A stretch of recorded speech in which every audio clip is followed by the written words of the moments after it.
on est ce soir dans ce direct donc Facebook organisé par Solidarité et Progrès pour parler de notre stratégie donc pour vaincre la pandémie du Covid-19. Donc si vous n'avez pas encore lu notre feuille de route pour vaincre la pandémie de Covid-19, c'est le moment de le faire. Enfin non, pas maintenant, hein, mais après le direct. En tout cas, on parle bien de pandémie. Donc c'est une question mondiale, c'est pas une question juste de la France, parce que vous allez voir que évidemment, oui, le gouvernement de Macron s'est mis en route, donc il y a beaucoup de mesures qui ont été prises. Donc on peut se dire, bon, voilà, ils ont quand même pris la mesure du défi. Donc voilà, peut-être qu'on n'a plus rien d'autre à faire, rien de mieux à faire. Mais en fait, il y a quand même une bataille mondiale quand même qui est à gagner, notamment dans les pays en développement, en Afrique, en Inde, au Pakistan, aux Philippines, etc. Vous avez beaucoup d'endroits dans lesquels la pandémie peut se répandre très très vite et faire d'énormes dégâts. Donc la question, c'est vraiment de discuter de cette feuille de route qui est faite pour la France évidemment, mais qui sera très rapidement à mettre en place aussi dans tout un tas de pays dans le monde. Donc très rapidement, voilà. Donc il faut pas penser que les petites mesures de Macron vont suffire.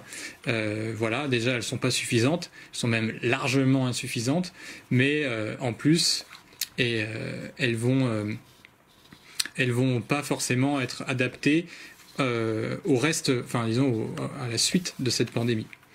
Donc avant de prendre vos questions, en tout cas, je vais au moins vous résumer, disons, notre feuille de route avec les points essentiels pour que voilà, ça suscite un peu de polémique et que on parte sur ces polémiques-là pour répondre à vos questions. Une des choses qui est très importante dans notre feuille de route, c'est la question du confinement total, puisqu'aujourd'hui on est en confinement partiel, on peut encore sortir, etc.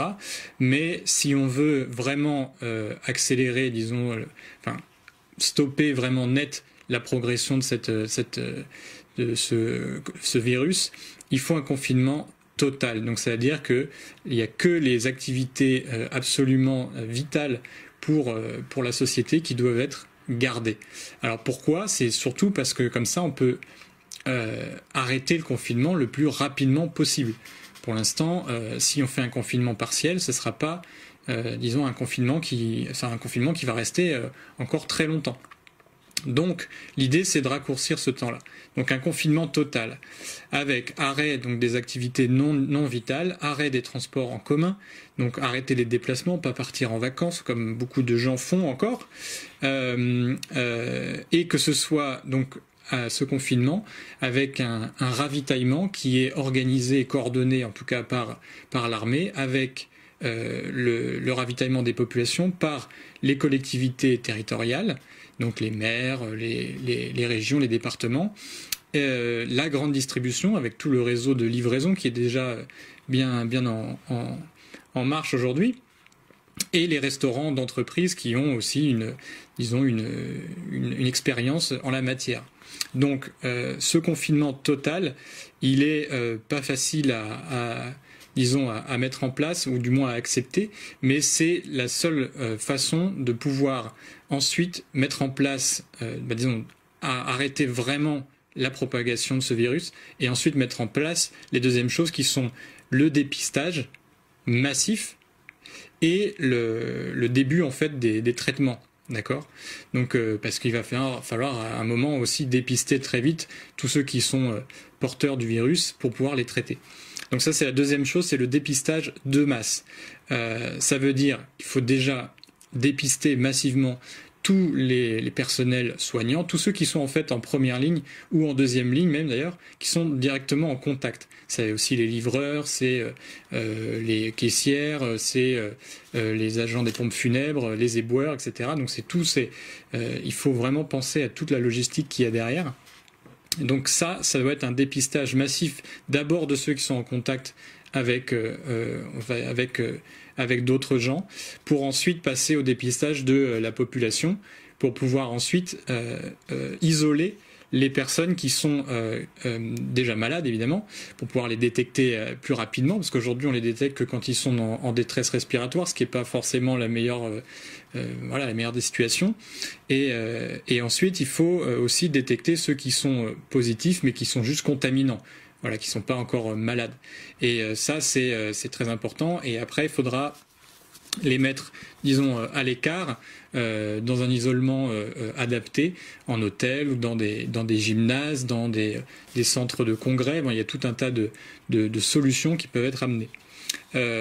Une des choses, évidemment, dans tout ça, c'est qu'il va falloir produire tous ces tests. Et aujourd'hui, on voit que Olivier Véran, donc le ministre de la Santé, dit on va faire 50 000 tests par jour d'ici fin avril. Donc évidemment, c'est pas du tout ça qu'on a besoin en fait. Hein, c'est plutôt 500 000 tests par semaine et dès maintenant quoi. Donc évidemment, on n'est pas du tout dans la prise de conscience de ce qui est réellement à faire. Et on s'adapte un petit peu aux moyens qu'on a, au lieu de se dire quels moyens on a besoin et comment on mobilise l'industrie, la population, tous les PME, les PMI, les ETI, tout ça, tous les gens qui demandent en fait à participer. On a aussi les laboratoires universitaires, les laboratoires vétérinaires aussi qui disent voilà, nous on a des capacités de faire du dépistage massif. Donc voilà, il faut vraiment, il y a des forces qui n'ont pas donné et c'est ça qu'il faut, disons qu'il faut changer totalement d'état d'esprit. C'est pas on s'adapte aux moyens qu'on a, mais on détermine les moyens qu'il faut avoir et on les met en place. Pareil pour les masques, évidemment, puisque oui, la fourniture de masques, on a commandé 1,5 milliard de masques. On voit qu'il y a une guerre des masques aussi au niveau mondial. Donc il va falloir se demander comment on augmente radicalement cette production. Et là, c'est pas juste faire appel à la bonne volonté de chacun à faire des masques artisanaux. Hein. On a encore entendu Jérôme Salomon dire que c'était une bonne idée. Oui, c'est sûr, c'est bien. Mais c'est pas, en tout cas, la stratégie qui devrait prévaloir. Parce qu'on n'a pas seulement les soignants qui doivent en avoir. On a tous les gens qui sont au contact avec la population, dans les livreurs, etc. Je les ai déjà donnés, mais en tout cas, c'est toute la chaîne logistique aussi qui doit être équipée. Hein, les gens dans les EHPAD, évidemment. Donc, si on met tout ça bout à bout, c'est pas juste 1 million de soignants qu'il faut équiper avec des masques. C'est plusieurs millions en fait de gens chaque jour qui doivent avoir 2 ou 3 masques. Donc là, on n'est pas encore dans les échelles qu'il faudrait. Ensuite, il y a la question des soins intensifs. Là, il faut vraiment dire qu'on est dans une tragédie en fait. Hein. C'est que la négligence qui a été depuis des années en fait de dépouiller l'hôpital est en train de devenir complètement criminelle. On est en train de trier véritablement les patients dans les hôpitaux. On est en train de choisir entre des gens qui ont tel ou tel âge, telle ou telle pathologie. Et c'est vraiment inacceptable. Et mettre les soignants... Alors, on peut toujours se dire, oui, il y a des gens qui ne peuvent pas résister au virus. D'accord, mais il faut leur donner quand même une chance. Et le problème, c'est qu'aujourd'hui, on ne peut même pas donner cette chance. Hein, parce qu'on n'a pas assez de moyens, d'équipements, de personnel, de locaux, tout simplement. Et ça, c'est vraiment... quelque chose qui devrait être inacceptable en fait dans un pays comme la France et toute la chose d'Olivier Véran qui dit il faut faire des dons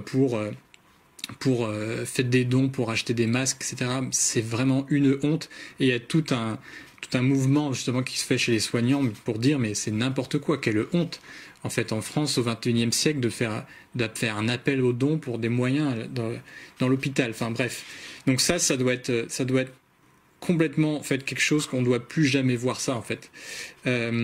Donc la question c'est comment on augmente les lits en soins intensifs, les équipes, etc. Donc ça, il faut réquisitionner les centres d'exposition, les centres de congrès, il faut les reconfigurer, il faut faire des hôpitaux de campagne avec on peut faire des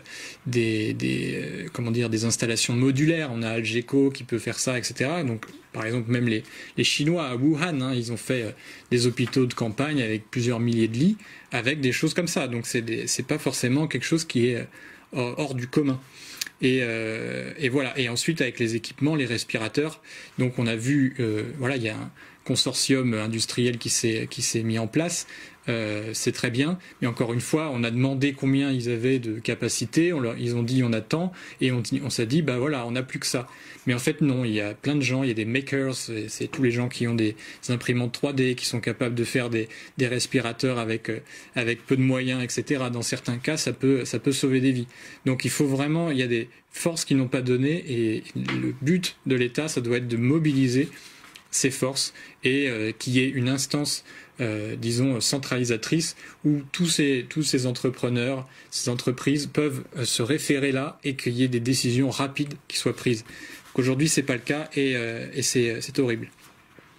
Donc ensuite, il y a la question évidemment du traitement. Donc ça va être très polémique évidemment, mais c'est cette question de l'hydroxychloroquine avec le prise d'antibiotiques proposée par le professeur Raoult.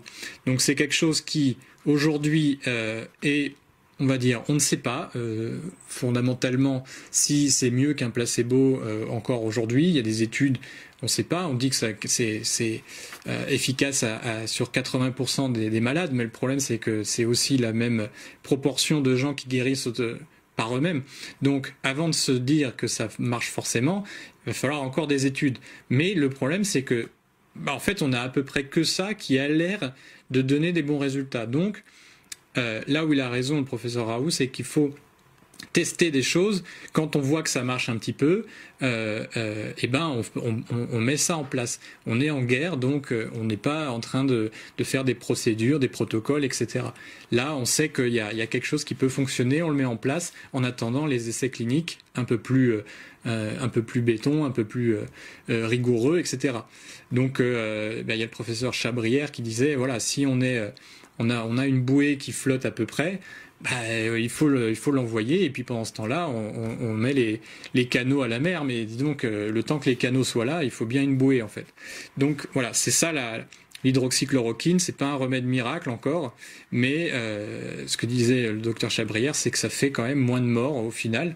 Donc voilà, faut tester ça pendant la période avant d'avoir ce confinement total, tous ces dépistages, etc. Il faut bien traiter les gens avec les moyens du bord. Donc voilà, ça c'est à peu près c'est les grands axes en fait de cette feuille de route que le Solidarité Progrès propose.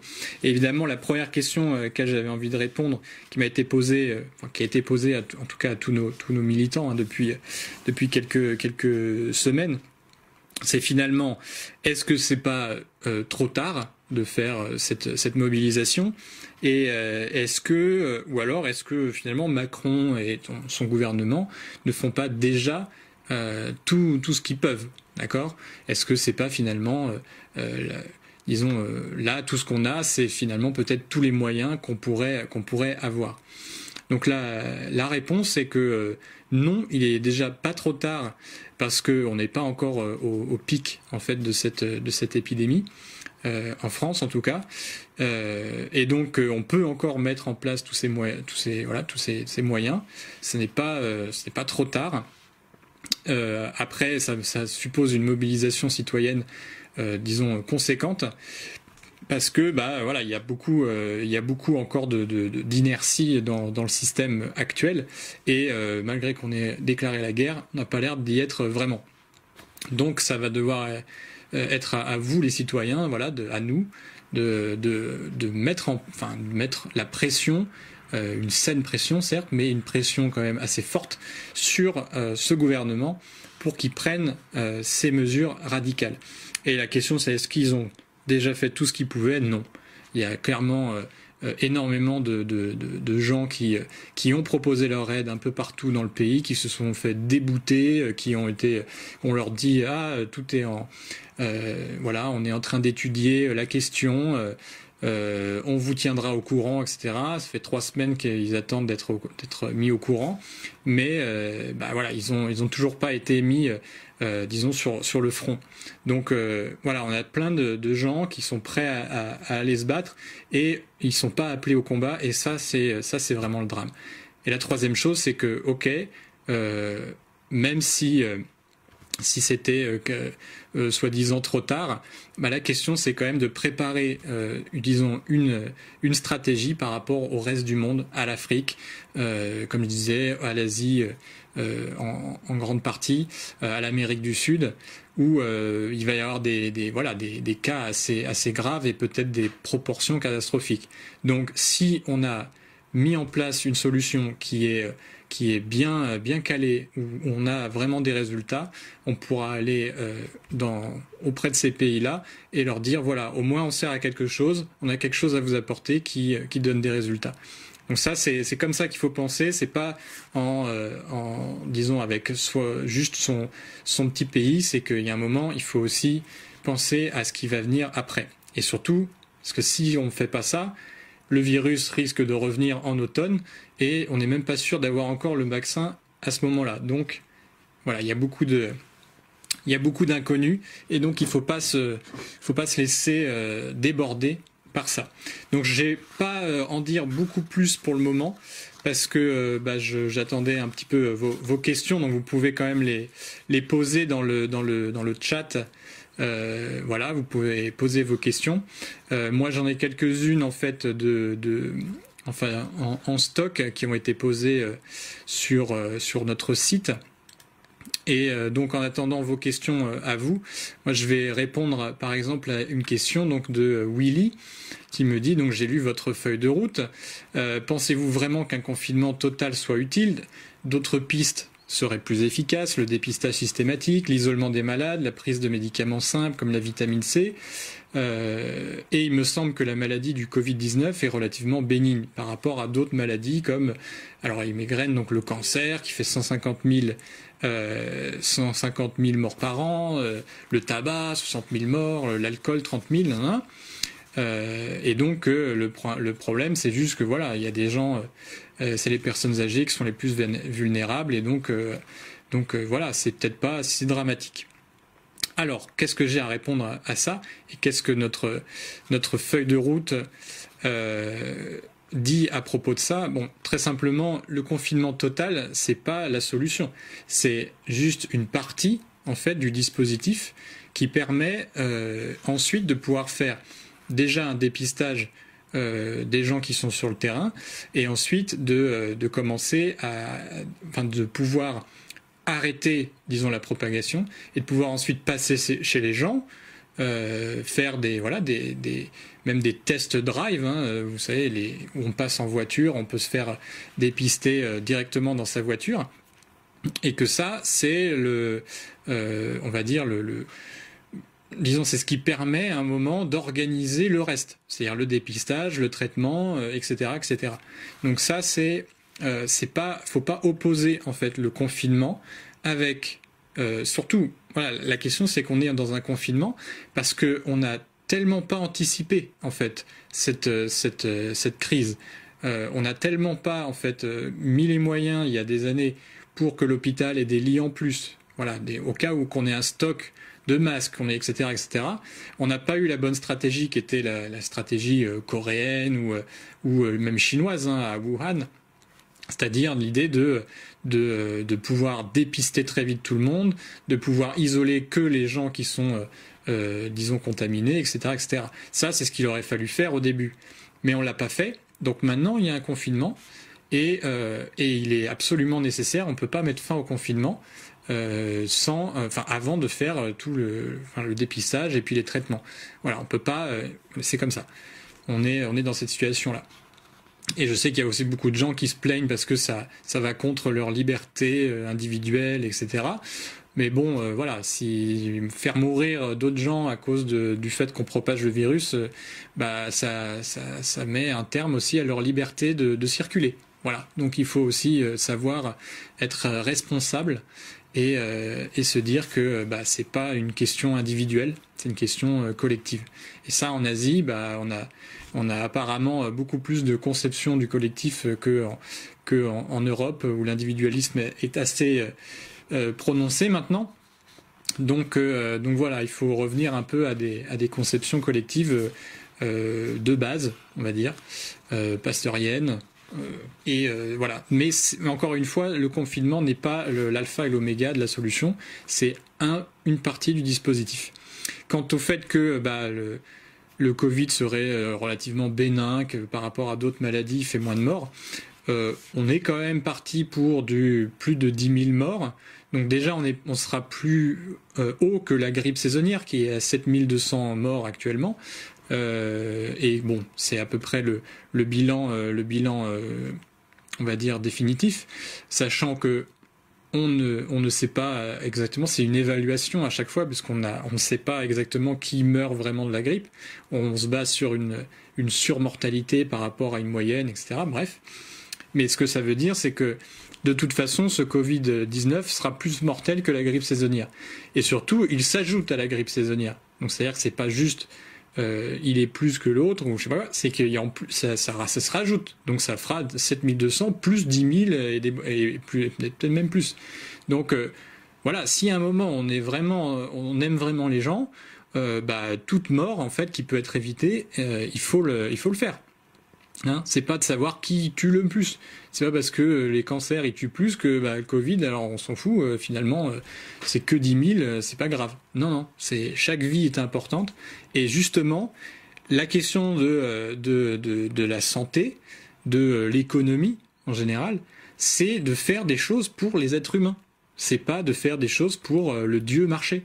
Donc faire des choses pour les êtres humains, ça veut dire se débrouiller pour que ils soient protégés quand il y a une épidémie, quoi, et que toutes les morts évitables, elles doivent être évitées. C'est tout. Et c'est comme ça qu'on a augmenté l'espérance de vie au cours des années. C'est parce qu'en fait toutes les morts qu'on pensait, toutes les maladies incurables qu'on pensait que les gens ne pouvaient pas y échapper, on a trouvé des remèdes, on a trouvé des traitements.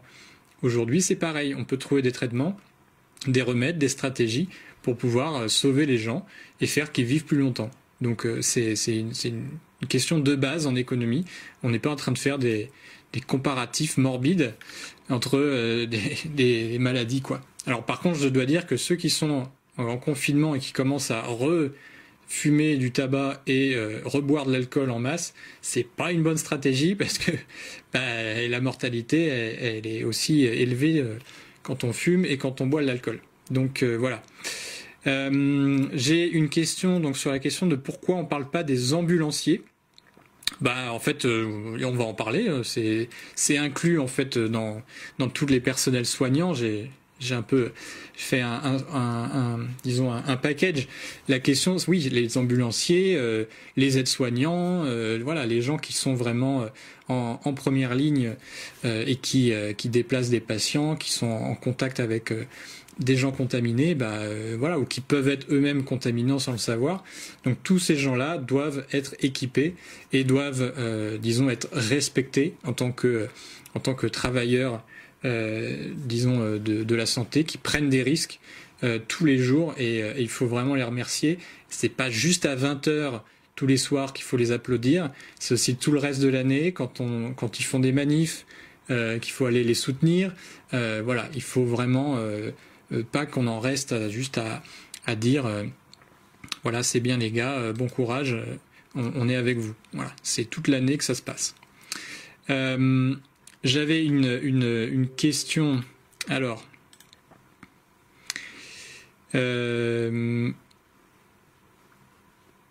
Carmelo, parce que je ne vois pas en fait les questions. Ah si, elles sont là, pardon, excusez-moi. Oui, alors excusez-moi parce que j'avais pas vu les questions. Autant pour moi. Je vais reprendre sur alors le Rivotril, c'est le truc à la mode là. Oui, effectivement, j'ai vu ça. Alors je peux pas me prononcer tout de suite, mais effectivement il y a une suspicion que finalement plutôt que de soigner les gens, on va plutôt leur administrer un sédatif qui va faire qu'ils vont partir sans faire trop de bruit. Ça, c'est quelque chose qu'il faut absolument vérifier et surtout surveiller, parce que c'est moins en fait, plus les hôpitaux vont être surchargés et plus en fait ils vont essayer de trouver ce type de choses. Donc ça, c'est vraiment une dérive que nous, en tout cas à Solidarité et Progrès, on avait dénoncé très souvent. Cheminade parlait d'un fascisme financier, c'est-à-dire qu'au bout d'un moment, les critères financiers s'imposant à l'économie physique, on arrive en fait à progressivement dire que le problème c'est les gens et que il vaut mieux se débarrasser des gens plutôt que de se débarrasser des actifs financiers. Donc ça c'est quelque chose qui est très important, mais il ne faut pas se concentrer juste sur la molécule en cause. C'est qu'il faut voir que c'est tout le système qui a mené en fait finalement à ça, une stratégie de triage des patients. Et maintenant il y a plusieurs professeurs, hein, je crois que c'est le professeur Perron là, qui s'était offusqué de ça et qui dit voilà, il faut arrêter de dire qu'on doit faire un protocole pour savoir qui sauver, etc. Non, normalement les médecins ils doivent sauver tous ceux qui peuvent, et si on les met dans une situation où ils doivent trier les gens, ils sont pas heureux. Donc on ne doit pas en fait faire avec les moyens du bord, on doit augmenter les moyens. Dans combien de temps peut-on envisager un dépistage de masse? Ça c'est vraiment la grande question, et ça suppose vraiment par exemple on en a commandé apparemment aux Coréens, on en a commandé un peu partout. Donc le problème c'est que voilà, on n'a plus la capacité aujourd'hui industrielle de produire des réactifs, des écouvillons, des choses basiques en fait, mais qu'on on a fait produire ailleurs dans le monde. Et aujourd'hui, on se rend compte en fait de l'absurdité d'avoir fait autant, disons, de délocalisation, etc., d'avoir fait une chaîne de production aussi, disons, disparate. Donc il y a des choses qu'il va falloir changer après coup, mais là, dans l'immédiat, pour avoir plus de dépistage, je parlais tout à l'heure des laboratoires universitaires, des laboratoires vétérinaires qui se sont proposés. Les laboratoires vétérinaires, par exemple, nous ont dit, nous, on fait des dépistages, certes, sur des troupeaux, mais des fois, on fait des élevages entiers, c'est plusieurs milliers de dépistages par jour. Donc voilà, on peut se reconvertir assez rapidement et ça peut aller très vite. Donc voilà, toutes ces choses-là, il faut les étudier. Il y a aussi des techniques de dépistage qui sortent tous les jours, qui sont beaucoup plus performantes. Il faut qu'elles soient testées aussi très rapidement pour que si elles fonctionnent, qu'on les mette en production. Donc tout ça, c'est une mobilisation industrielle qui est à faire massivement. Comment pour solliciter l'armée quand celle-ci est déjà à l'os? C'est vrai, c'est un gros problème. On l'a vu déjà à Mulhouse. On a fait 30 lits dans des tentes. Bon, on voit que l'armée est sous-dotée en fait. Elle est peut-être pas bien préparée à ce type de situation, donc ça c'est un gros problème. Alors du coup, on va pas leur demander de faire des choses impossibles, mais il faut quand même utiliser leur capacité de logistique, d'organisation logistique, absolument. Et ils peuvent faire beaucoup plus s'ils sont soutenus Prenez par exemple l'exemple de la Grande-Bretagne. Là, ils sont en train de faire un hôpital de 3 à 4 000 lits. Donc à côté de Londres.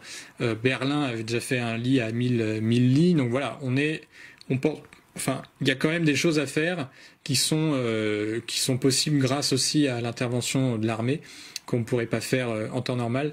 Donc voilà, il faut les intégrer dans des projets ambitieux aussi. Donc voilà. Donc pour les tests en masse, comme j'ai dit, on a des solutions. Faut lire notre feuille de route. Il y a beaucoup de détails aussi là-dedans. Hein. Je vais pas tout détailler ici. Oui, alors est-ce que nos mesures ont des succès jusqu'à présent auprès des médecins? Donc on l'a envoyé à pas mal de médecins, d'urgentistes, etc., de collectifs. Différents de santé. On a beaucoup discuté avec des professionnels de la santé, donc il y a une réponse positive. Je parlais du confinement total tout à l'heure. C'est des choses qui ont été demandées en fait par les associations d'urgentistes, donc c'est pas quelque chose qu'on a sorti du chapeau. C'est des choses que les gens de terrain demandent et encore une fois, voilà, on fait pas nous un truc qui vient du chapeau. C'est vraiment quelque chose qui est en discussion avec des gens du terrain.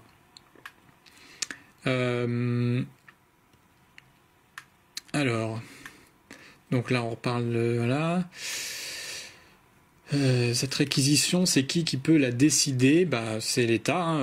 Je pense que là, on est en train de revoir une période où c'est le retour de l'État normalement qui devrait être dans tous les esprits, c'est de se dire on peut pas laisser le marché décider en fait des choses qui sont vitales.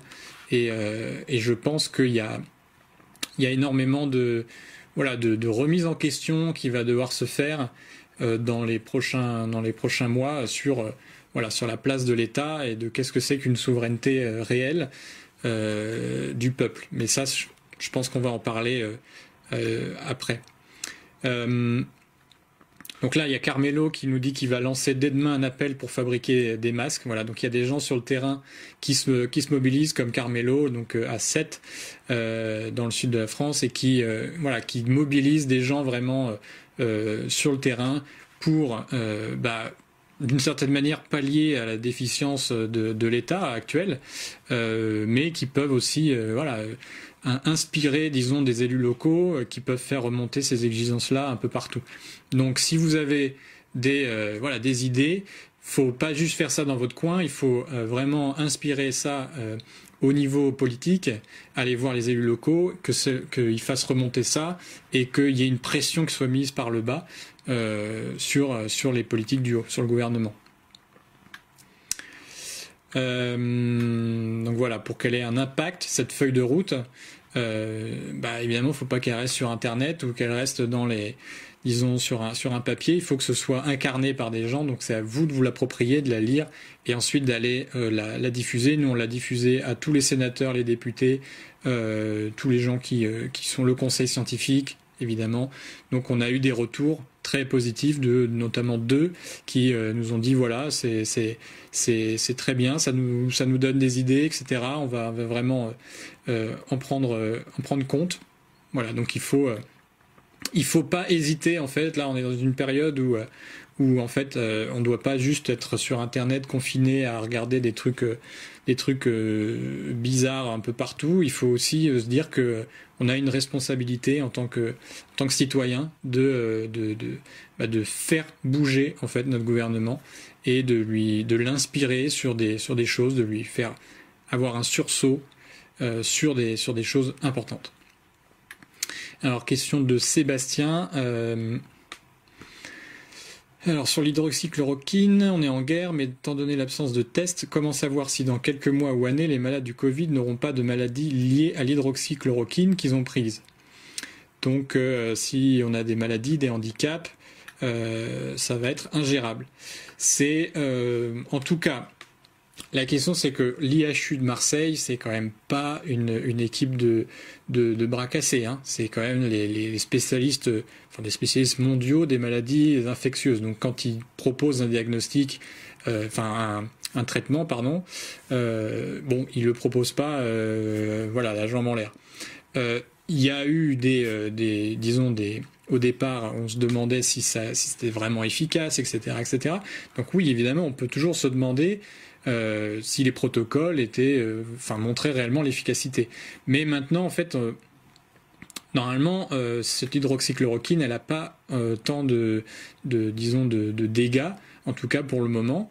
Mais il faut que ce soit suivi très précisément. À chaque fois qu'on donne de l'hydroxychloroquine, il faut faire des dosages de potassium, avoir des électrogrammes, etc.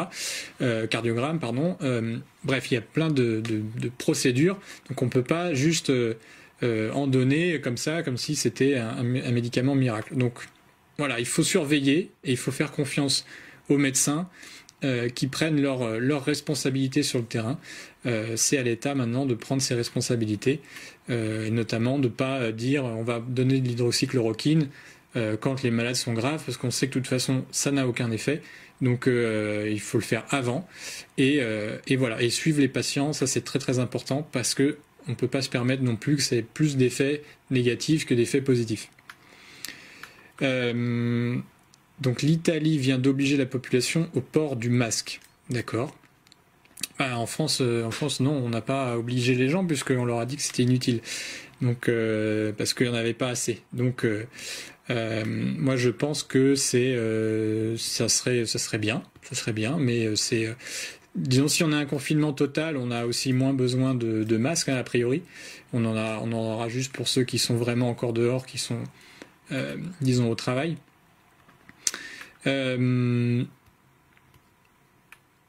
Alors, j'ai une autre question. Donc, que répondre à ceux qui disent que l'épidémie est provoquée par la destruction de l'environnement par l'être humain? Alors, c'est compliqué à répondre.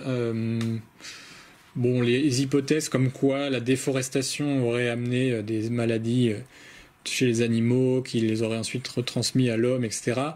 Bon, ça c'est à étudier. La question surtout qu'il faut se dire, c'est que, disons, ce qui crée le potentiel d'irruption d'une épidémie, c'est la destruction progressive des capacités d'un pays ou d'un groupe de gens à disons, avoir une fertilité du sol, avoir une nutrition, d'avoir un régime de santé, un régime alimentaire varié, etc., équilibré, qui apporte tout ce qu'il faut, les nutriments, etc., et donc d'avoir un système immunitaire qui se bâtit. Donc, là où nous, en tout cas en tant que mouvement politique, on a beaucoup joué, disons, un rôle de lanceur d'alerte. Notamment, donc, on a publié sur notre site le texte de Lyndon LaRouche en 1974 sur l'idée de faire une task force sur l'Holocauste biologique. Donc, c'est-à-dire que on avait dans l'idée de dire que si les politiques du FMI se continuaient, donc les conditionnalités, etc., donc la destruction des pays par le FMI se continuait, on allait avoir en fait une baisse du niveau de vie qui allait ensuite provoquer, qui allait justement conduire à une plus grande, disons, susceptibilité à l'épidémie, aux épidémies en général. Et que non, LaRouche appelait ça les maillons faibles qui ont été, disons, créés par une politique économique et financière du FMI, de la Banque mondiale et de toute une oligarchie financière de l'époque, donc après les années 70, où on a dit tiens, on va arrêter la convertibilité du dollar en or. On a commencé à spéculer en fait avec l'argent. Et ça, c'est vraiment la matrice en fait qui mène disons à des problèmes comme aujourd'hui et qui est vraiment le problème environnemental, disons, premier. C'est-à-dire, c'est l'économie humaine, dans quel état en fait elle est. Et c'est ça qui doit être la principale, disons, le principal souci qu'on doit avoir. Alors, ne constatez-vous pas que la stratégie gouvernementale n'a pas pour but de régler le problème, mais de servir de ce problème pour nous faire avaler le redéploiement de la finance mondiale qui règle à sa façon, sous prétexte de la pandémie, son crash attendu depuis longtemps? Oui, donc là c'est l'opportunisme, si je comprends bien. Voilà, l'idée que le gouvernement aurait déjà planifié tout ça. Bon, c'est sûr que la crise financière, elle n'est pas d'aujourd'hui et le système, il était déjà vérolé en fait avant même cette épidémie. Ça ne fait que révéler en fait son état de vérole. Ce qu'on a vu, c'est que sur les bourses, hein, on a vu en tout cas que le marché en tant que tel était juste en train de se désintégrer. C'est-à-dire que les relations normales en fait d'échanges, etc., ont été complètement détruites en fait en quelques temps. Et là, on a commencé à mettre plein d'argent, la Réserve fédérale, la BCE, enfin on compte en milliers de milliards en très très peu de temps. Donc on voit bien qu'il y avait, disons, une faille un petit peu avant qui a été révélée par ce virus. Donc c'est je dirais pas en tout cas que que la pandémie a été voulue pour qu'il y ait un crash et qu'on fasse passer ça pour... Non, ça c'est un peu aller trop loin. Par contre, qu'il y ait un opportunisme, c'est-à-dire que certaines personnes en profitent pour dire bah voilà, c'est la crise, alors on va renflouer disons les marchés financiers, mais surtout les gens qui ont spéculé et qui étaient déjà en faillite avant, ça oui. Oui, il y a un opportunisme de ce côté-là et il faut le dénoncer et notamment il faut mettre sur la table la solution qui est la séparation stricte des banques que SCP a, nous, enfin Solidarité et Progrès, on a défendu depuis une dizaine d'années et qui permettra justement de faire le tri avant de renflouer, parce que c'est important quand même de renflouer dans dans l'économie, je dirais, réelle dans cette période actuelle, puisqu'il y a plein d'entreprises, de choses qui peuvent partir en faillite assez rapidement. Donc oui, il faut renflouer l'économie, mais il ne faut pas que la finance puisse utiliser en fait ce renflouement pour se renflouer elle-même. Donc la séparation stricte des banques, c'est quelque chose des banques de dépôt et de crédit et des banques de financement et de marché. Donc ça, c'est les deux choses qu'il faut, c'est la chose qu'il faut faire en premier. Et ensuite, il y a derrière donc une solution qu'on a proposée très rapidement, c'est qu'il y ait des banques nationales qui soient mises en place pour pallier en fait à l'impuissance des marchés et pouvoir injecter justement cette création monétaire qui est faite par les banques centrales, mais dans un redressement économique de l'économie réelle. Donc ça, c'est quelque chose, oui, il y a une opportunité à saisir actuellement, mais c'est plutôt ça qu'il faut faire, plutôt que les renflouements à l'aveugle.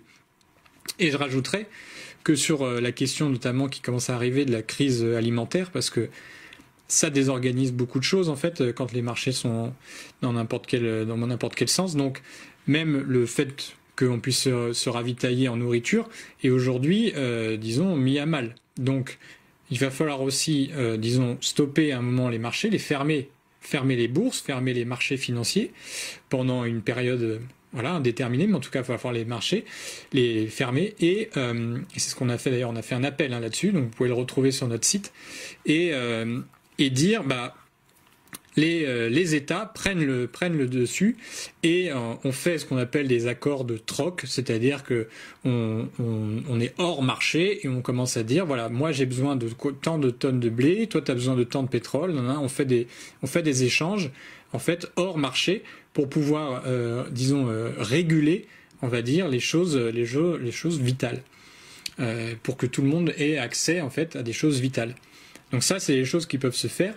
C'est des choses qu'on avait avant les années 70, donc des accords entre États, ça se faisait. On peut prendre l'exemple de la Russie et de la Chine qui ont fait des contrats sur 40 ans pour la fourniture de pétrole, etc. Donc voilà, c'est des choses qui sont faisables, mais ça suppose un changement radical du système.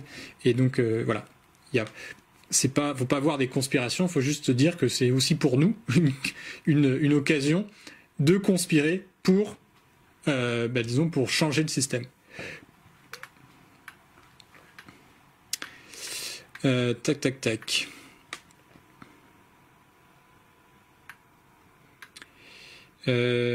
Alors, donc sur la grippe saisonnière, il n'y a pas besoin de confinement. Le Covid-19, s'il n'y avait pas eu les mesures, ça aurait été gros carnage. Effectivement, je reviens là-dessus parce que c'est effectivement, on fait trop souvent la comparaison entre la grippe et le Covid-19. Non, si on n'avait pas fait le confinement dans l'état actuel des choses, il y aurait beaucoup plus de morts. Donc il faut arrêter de comparer ça à la grippe saisonnière. On n'est pas du tout dans le même type de virus. Donc tout ce qui sert en fait à dédramatiser, etc. C'est voilà, faut pas surdramatiser, mais faut pas dédramatiser tout le temps non plus. Voilà. Alors attendez, je vais prendre d'autres questions qui m'ont été données là. Tac. Alors Vincent, petite question, il me semblait que les navires de type Mistral pouvaient être changés en hôpitaux flottants. Est-ce en train d'être fait? Et si oui, savez-vous combien on en aura? Donc effectivement, c'est ce qui avait été fait dans une... je sais plus dans quel contexte, mais effectivement, on avait fait ça. Là, je sais pas si c'est en train d'être fait, j'en ai aucune idée. Mais en tout cas, ça fait partie des choses que l'armée peut faire avec les moyens qu'elle a. Elle fait déjà des rapatriements, etc. Elle fait pour changer des patients d'hôpitaux, pour les transporter. Donc oui, c'est des choses qu'on peut envisager et il faut les envisager très très vite parce que oui, on a besoin d'espace. Aujourd'hui, vraiment, on est dans des cas où... Alors oui, je voudrais revenir quand même, parce qu'avant, quand même ça, il y a aussi les cliniques privées. C'est-à-dire qu'aujourd'hui, il y a un scandale, c'est que les cliniques privées ont demandé à être réquisitionnées et on les a pas réquisitionnées. Donc il y a des cliniques privées qui sont vides. Voilà. Donc on se demande à quoi ça sert finalement quand il y a des gens qui se proposent, pourquoi on n'est pas tout de suite en train voilà, de saisir la chance, quoi. Donc voilà, alors on est en train de voir aussi qu'il y a plein de choses comme quoi le règlement fait qu'on ne peut pas... alors ça c'était pour les vétérinaires, on disait oui mais on peut pas parce qu'il y a un règlement qui dit que des vétérinaires peuvent pas prendre des cellules qui viennent d'êtres humains, etc. Donc c'est compliqué. Bon, ça c'est des choses qui se font, mais en temps de paix, d'accord, on a des règlements, mais là on n'est plus du tout là-dedans. Donc faut changement d'état d'esprit, quoi. Faut vraiment qu'il y ait ce type de choses. Les commerces essentiels, disons-nous depuis un moment, ici l'économie vitale. En temps de crise comme celle que nous vivons, ces domaines de l'économie sont-ils clairement définis législativement? Je ne suis pas sûr qu'ils soient définis législativement. C'est vrai qu'il peut y avoir beaucoup de polémiques, du coup ce serait effectivement bien de le faire. On a vu qu'il y a pas mal de choses qui sont faites encore aujourd'hui, des choses qui sont commandées par Amazon, où on voit des choses commandées qui n'ont rien à voir avec l'essentiel vital, mais il y a effectivement, faudrait faire ça. Alors ça m'amène à penser qu'effectivement comme il y a eu un plan canicule, un moment où on a dit voilà, on a traversé la crise, donc il va falloir faire un plan, etc. Là c'est pareil, on veut dire à un moment si on n'a plus les Coréens, pourquoi ça a marché, c'est qu'ils ont eu le MERS, donc une maladie aussi venue du Moyen-Orient, pulmonaire, donc en 2005 si je me souviens bien, et ils ont eu un débordement de tous les hôpitaux. Donc à ce moment-là ils ont dit ok, plus jamais ça. Ils ont fait toute une législation, tout un plan qu'ils pouvaient mettre en place assez rapidement. Non, c'est ce qu'ils ont fait. Donc on voit que si on anticipe et que en fait on se dit que ça fait partie de la réalité, en fait ces épidémies, ces pandémies, ça fait partie du monde réel. Donc on les prend en compte. Voilà, ça c'est absolument fondamental. Donc voilà, faudra faire un plan, ça c'est sûr, après. Donc, il y en a qui se demandent si on a vraiment la capacité de production pour faire tout ça. Je veux dire, à un moment, il faut demander, quoi. Avant qu'on ait demandé, on savait pas, on pensait qu'on les avait pas. Donc il a suffi de demander à quelques industriels pour que ça se débloque. Maintenant, c'est ça la question. Alors, les pandemic bonds, voilà, oui, j'ai eu plusieurs questions là-dessus. Alors, les pandemic bonds, alors pour ceux qui ne connaissent pas, c'était donc un dispositif qui a été mis en place par... alors je ne sais plus, c'est l'OMS ou la Banque mondiale, je ne sais plus. Mais en tout cas, c'était l'idée que en tout cas, donc les États qui avaient des pandémies chez eux pouvaient pas disons qu'ils recevaient pas assez de financement quand il y avait une crise. Donc il fallait faire appel au marché pour financer, disons, les premières mesures, quoi. Et donc ils ont fait des bons, des obligations pandémie. Donc des marchés pouvaient les acheter, et tant qu'il n'y avait pas de pandémie, ces gens-là recevaient un taux d'intérêt de 14% quasiment. Et ensuite, quand il y avait la pandémie, leur argent était pris pour régler le problème. Le problème, évidemment, c'est que la déclaration de la pandémie, en général, ça venait tellement tard que déjà les dégâts étaient faits. Donc en fait, on voit que ça ne fonctionne pas. Et donc on a subventionné avec des taux d'intérêt des gens qui ont pris des pandemic bonds, sans qu'en fait leur argent finalement soit vraiment efficace au final. Donc ce que ça montre tout simplement, c'est qu'en fait les marchés financiers sont pas réactifs tels qu'ils sont faits. C'est pas à eux de gérer en fait ce type de crise. Donc il faut qu'il y ait plutôt un dispositif en termes d'État. Donc nous on propose une banque nationale qui soit à chaque fois pas juste pour ça, mais en règle générale pour l'investissement dans les infrastructures, l'investissement dans les projets de long terme. C'est un outil qui doit vraiment devenir, on va dire, dans la boîte à outils de l'État. Il faut qu'il y ait absolument cette banque nationale, parce que dans beaucoup d'occasions stratégiques, en fait, on a besoin d'avoir du temps long, d'avoir une vision longue, et la banque nationale, ça nous donne ce type de vision. Alors effectivement, là on a encore 10 minutes pour prendre des questions. Donc, question de Jean-Jacques. Comment jugez-vous le transfert de malades vers la province, voire vers un pays européen, quand les cliniques font connaître leur disponibilité et que les autorités de santé refusent? Oui, j'en ai parlé il y a 2 minutes, effectivement, les cliniques privées. Alors effectivement, il y a aussi des pays européens, donc du coup, il y a une forme de solidarité quand même européenne qui s'est fait à on va dire entre pays. Pas trop au niveau de la Commission européenne, qui a fait son mea culpa au final en disant désolé à l'Italie, on n'a pas pris la mesure du problème. Mais en fait, entre certains, disons le Luxembourg, l'Autriche par exemple, ont pris des malades. Donc c'est quelque chose qui peut se faire, mais on voit que c'est vraiment du cousu humain. C'est pas quelque chose qui vient des institutions. En fait, ça vient surtout de gens sur le terrain qui connaissent des gens à droite à gauche et qui commencent à appeler. Donc on voit qu'il y a une réactivité beaucoup plus grande du terrain que des institutions. Les institutions sont vraiment pas, aujourd'hui taillées pour agir quand il y a un problème réel. Disons, ils n'ont pas de prise vraiment sur ce réel, et ça, c'est un vrai problème. C'est un énorme problème qu'il va falloir régler. Mais ça, c'est pour, on va dire, l'après, le monde d'après, là. Alors, une autre question de John.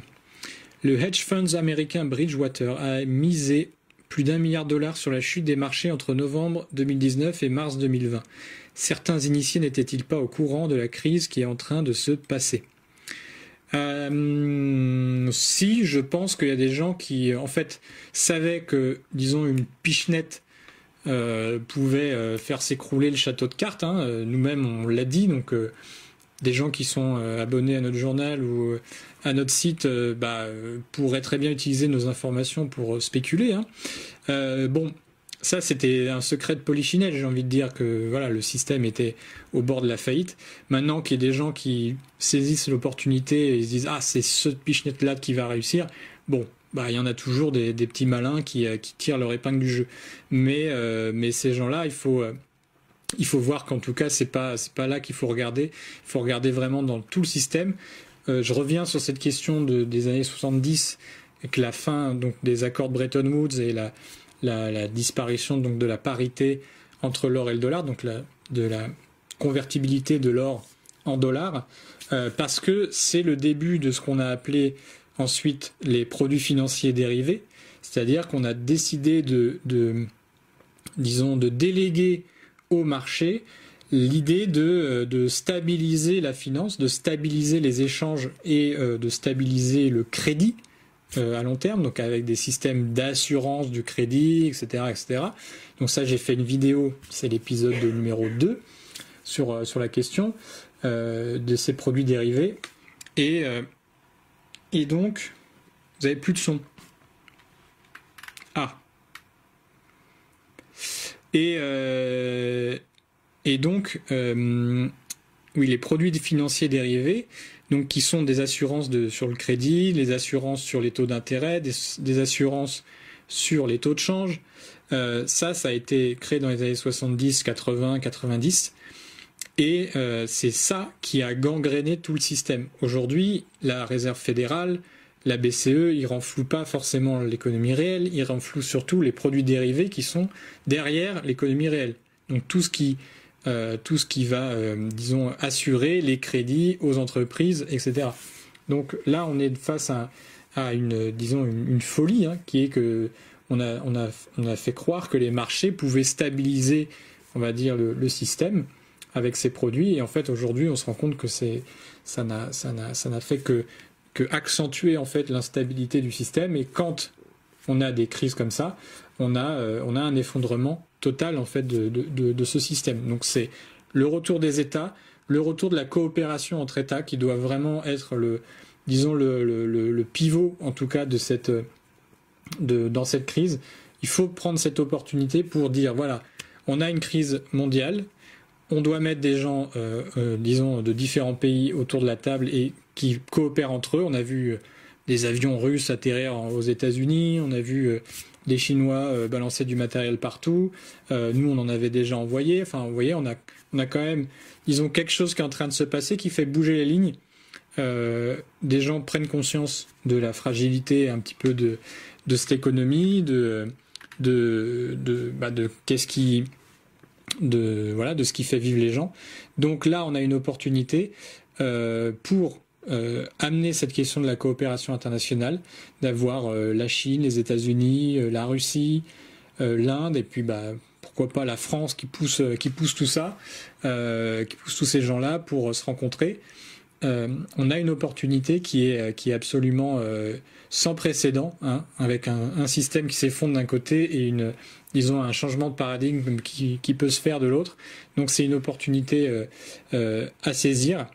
Et donc nous on appelle en tout cas à faire ça. On a un appel sur notre site internet que vous pouvez lire et faire circuler.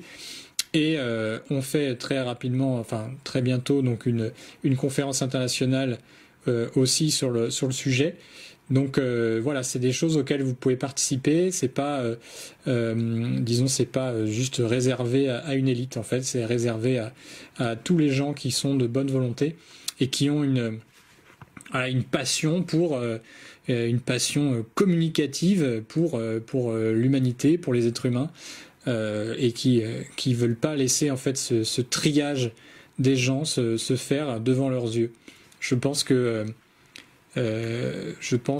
c'est absolument vital aujourd'hui de pas laisser en fait ce système détruire notre humanité. Et c'est pourtant ce qui est en train de se passer sous nos yeux dans nos hôpitaux. Donc voilà, notre feuille de route, il faut la lire en détail. Il faut nous contacter ensuite pour en discuter plus personnellement, plus individuellement. Moi, j'ai essayé de donner des pistes en tout cas, de répondre à certaines de vos questions. Je suis sûr qu'il y en a plein d'autres et on pourra si vous nous contactez, on pourra y répondre directement par téléphone notamment. Donc voilà, n'hésitez pas en fait à nous contacter et à prendre votre responsabilité de citoyen. Donc voilà, merci, je vais mettre fin à ce live.